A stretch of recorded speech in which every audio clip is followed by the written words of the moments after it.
right. Hello, hello, hello. Welcome again to Writing Gothic, the place where I help you incorporate Gothic storytelling into your writing to help your novels pop or your writing come to life. And my name is Kevin Williams. And today I'm going to talk about the different genres of Gothic storytelling. In the previous video, I kind of talked about Gothic tropes, and I mentioned it a little bit in my intro video. But in this one, I want to talk more about the actual genres that are layered into Gothic storytelling, and all these genres. As I talk about them, as a reminder that they can all be mixed and matched. So let's say that you're writing a science fiction novel, but there's something that's just missing. Well, then you could give your science fiction novel. You could incorporate Gothic storytelling into your science fiction novel, and then it would become Gothic science fiction. Let's say you're telling a mystery story and you're like, there's something that's just not quite right. So maybe you need some Gothic elements to then help the story come alive, to help the story just give it that much more life. So every one of these genres that I'm going to mention, they all can cross with one another. And some of them are going to cross. You can see natural confluences. And then, but they can all be added and kind of sprinkled on top and sprinkled in throughout your storytelling. So just keep that in mind as I talk about this. And I apologize, I got a little sniffle, so you can hear me doing this throughout the video. And I apologize, I probably won't put this out. So anyway, I'm going to talk about what the different kind of Gothic genres are. So I'm going to list them here.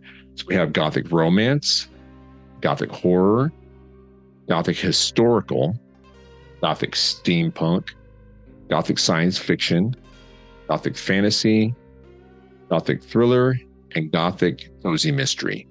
And those are some kind of interesting genres, I think. But let's talk about the first one, Gothic Romance. And this is probably the most natural pairing because the term the Gothic came out of the Romantic tradition of literature in the Victorian era and before. So it's kind of linked with that. So whenever you hear about certain novels, they used to call them romances. So we'll look at things like Jane Eyre by Charlotte Bronte, and Wuthering Heights by her sister Emily Bronte, Rebecca by Daphne du Maurier, The Mysteries of Udolpho by Anne Radcliffe, and of course Frankenstein by Mary Shelley, and especially like Daphne du Maurier and Anne Radcliffe. They wrote a ton of novels that there were hints sometimes of the supernatural, but there was always this Gothic element and always this romantic element. So like I said, that's probably the most natural pairing. And usually these genres, they're filled with passion and high emotions, and makes them kind of great vehicles for combining and mixing and matching. And also the stories in these stories, like romances, the love story is usually the front and center, and the plot takes a back seat to what's going on with the characters.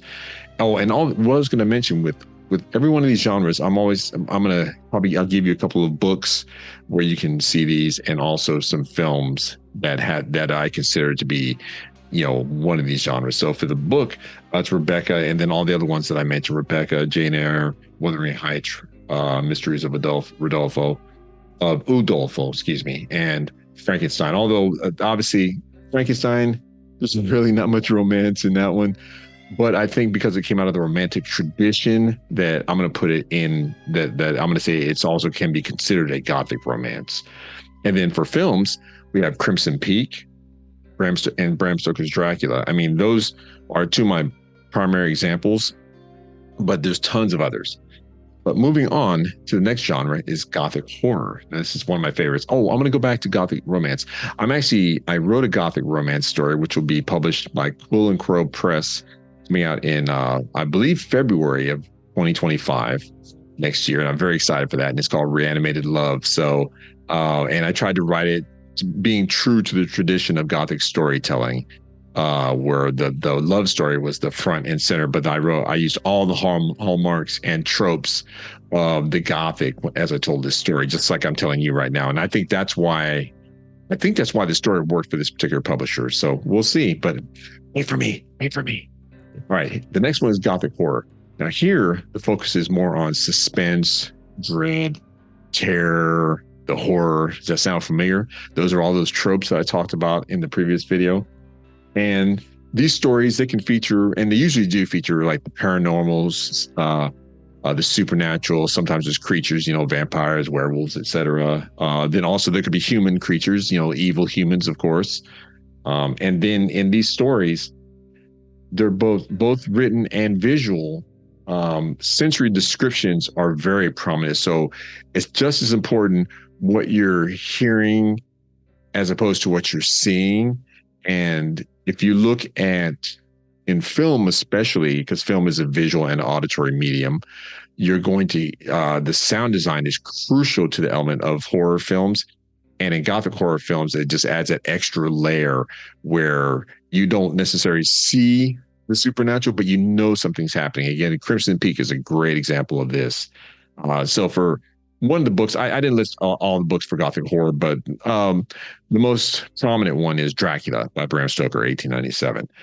Films, I have one of my personal favorites, The Wolfman from 2010. Now, caveat. I know some people, they used to hate on this movie when it came out, but I think it's one of the best Gothic horror movies out there. But if you watch The Wolfman with Benicio del Toro and Anthony Hopkins and Emily Blunt from 2010, please watch the unrated version that was not released in theaters. The theatrical version's all cut up and the motivations are choppy and it just doesn't work as a film. But when I bought it on Blu-ray, I watched the unrated version and that tells a more complete story. So, and also I think the effects are just fabulous. So there's The Wolfman from 2010 and pretty much any Hammer film that came out during the late 60s and the early 70s with Peter Cushing and Christopher Lee, those Dracula films in particular, what I'm talking about. And also one of my favorite TV shows, which is not on the air anymore, but the Penny Dreadful TV series. That is a great example of Gothic horror. Moving on to the next one, we have Gothic historical fiction. Now, this one crosses over with all the other genres, and the primary task of this genre is that the story needs to take place prior to when the novel was written. So, and just like any historical fiction. So, if you look at a historical fiction novel, it's going to take place pretty much in the past, right? So we're not talking about contemporary stories. So for books, I have the Woman in Black, Jamaica Inn, My Cousin Rachel, Dragonwyck, and Essex Serpent. And a particular note about the Essex Serpent, that particular book, I want to say it was Anne Radcliffe. They also made a TV show starring Tom Hiddleston of Loki fame. Him and I cannot remember the other lady's name that's in it right now. I'm not looking at that, and I didn't put it on my notes. But there is a TV show that I started watching, and it does have that element of the Gothic. I think it came out in 2022, maybe. And I haven't finished the series. It's a very slow burn. But there's definitely hints of some sort of creature, but there's the Gothic element, and it feels it's Gothic historical fiction, but I also think it goes into Gothic romance because there seems to be like a budding romance. But again, I have not finished it. Now for films, I'd say The Woman in Black, both the 1989 version, I think it was a BBC television movie, and the one with Daniel Radcliffe from 2012, which is great, very creepy.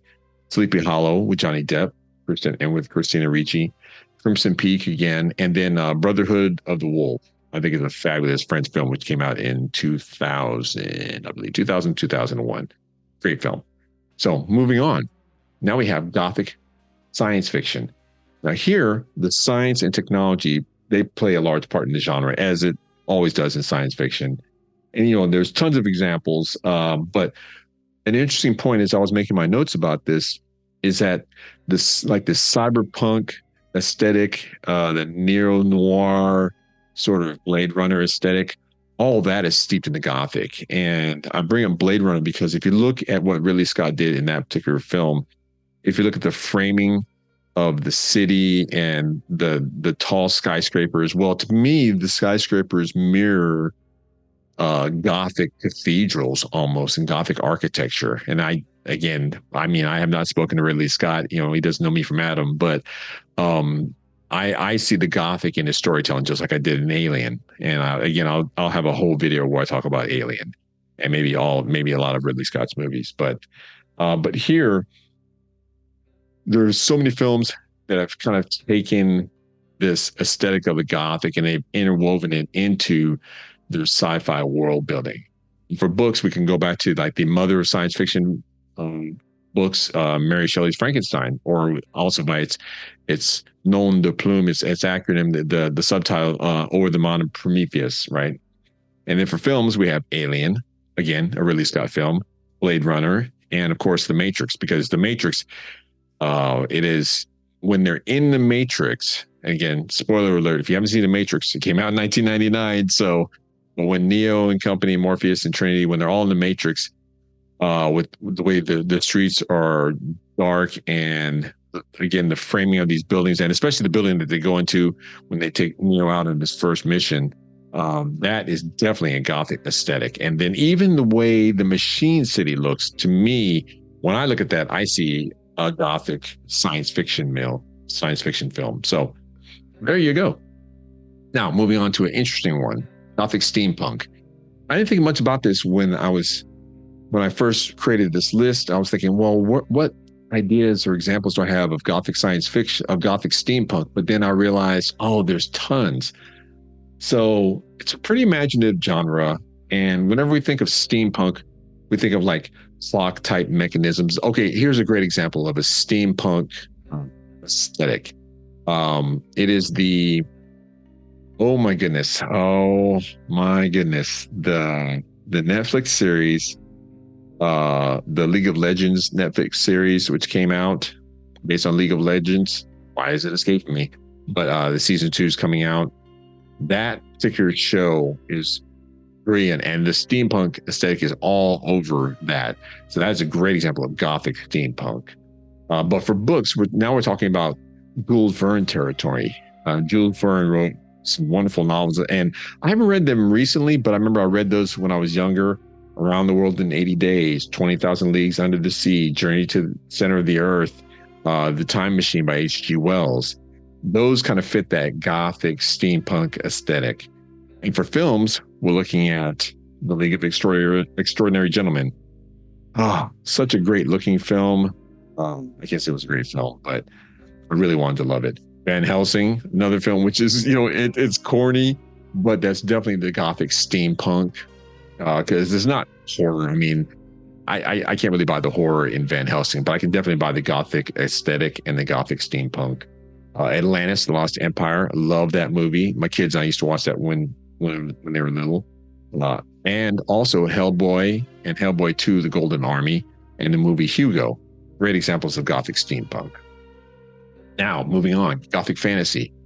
Now, this is one of those genres where the fantasy elements are the ones that are featured prominently. Remember how I mentioned with Gothic Romance, like the love stories front and center? Well, there can be a love story in this, of course, but it's really the fantasy and the romantic elements of the fantasy world, the setting, anti-heroes, female heroes or victims, importance of doom and danger.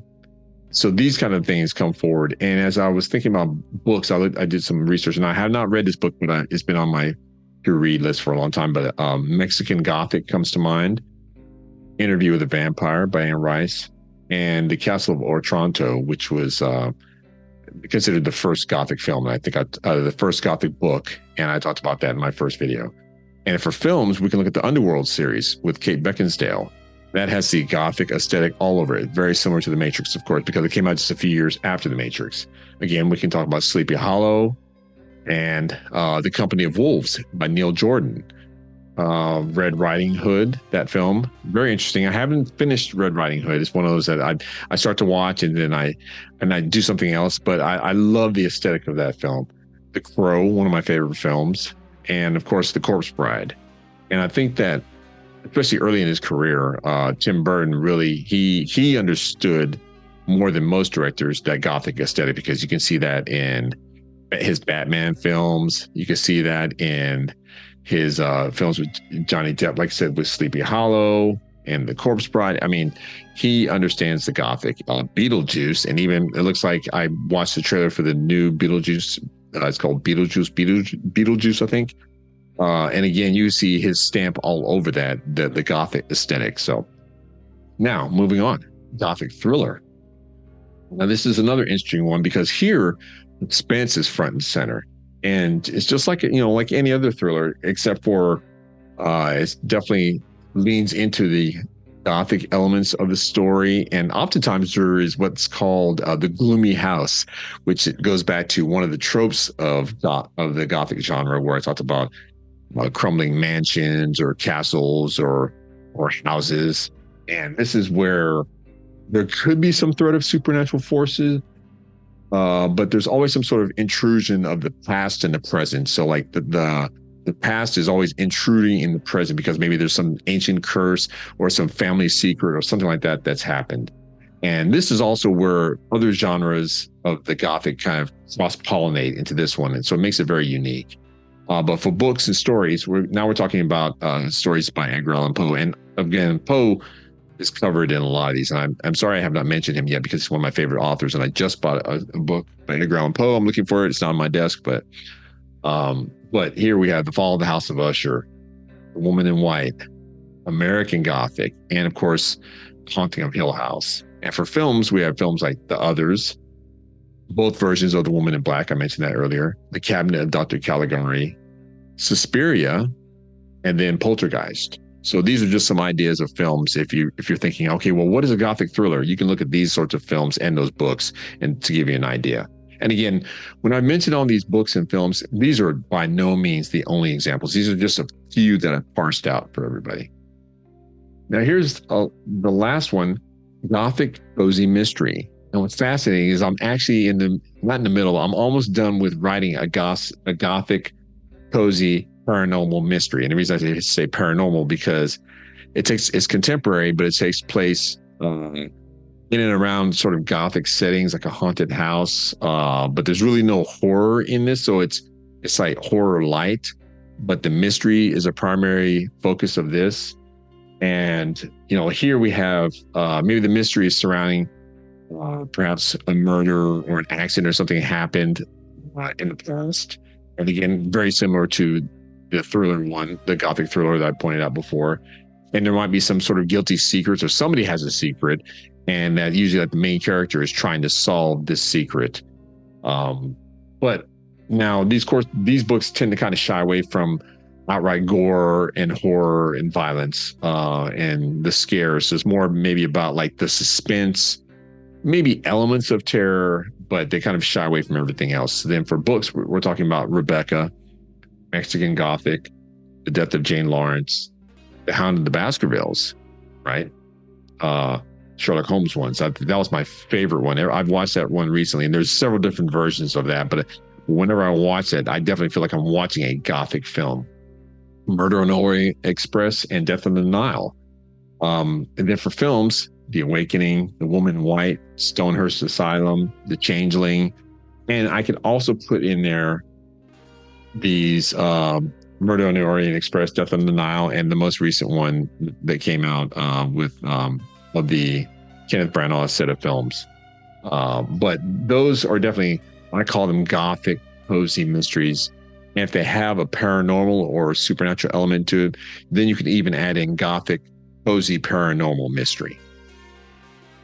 So I hope I've given you enough to kind of chew on when you're thinking about the Gothic, because again, you can mix and match these genres, and the genres, they can be combined with one another. Just it kind of really depends on what you're most interested in. Let's say that if let's say you're writing a thriller and you don't know how to spice it up, and there's so many thrillers that are out there that are so kind of by the numbers, then maybe throw Gothic elements in there, and then you can make it a Gothic thriller, and then maybe that'll increase the tension, increase the stakes, and maybe it'll make it more exciting for you to write. And maybe it'll make it more exciting for your readers. And you can do the same with all these genres. So just to kind of recap on the genres I talked about, we talked about Gothic Romance, Gothic Horror, Gothic Historical, Gothic Science Fiction, Gothic Steampunk, Gothic Fantasy, Gothic Thriller, and Gothic Cozy Mystery, or what I even call Gothic Cozy Paranormal Mystery. So I hope this has been edifying for you today. And I love talking about this stuff, as you can tell right now. And if you like this channel and you like what I'm talking about, please subscribe, give me a thumbs up and subscribe to my channel so I can grow the channel and I can continue to bring you content like this. And I will see you in the next video. Thank you so much. Bye-bye.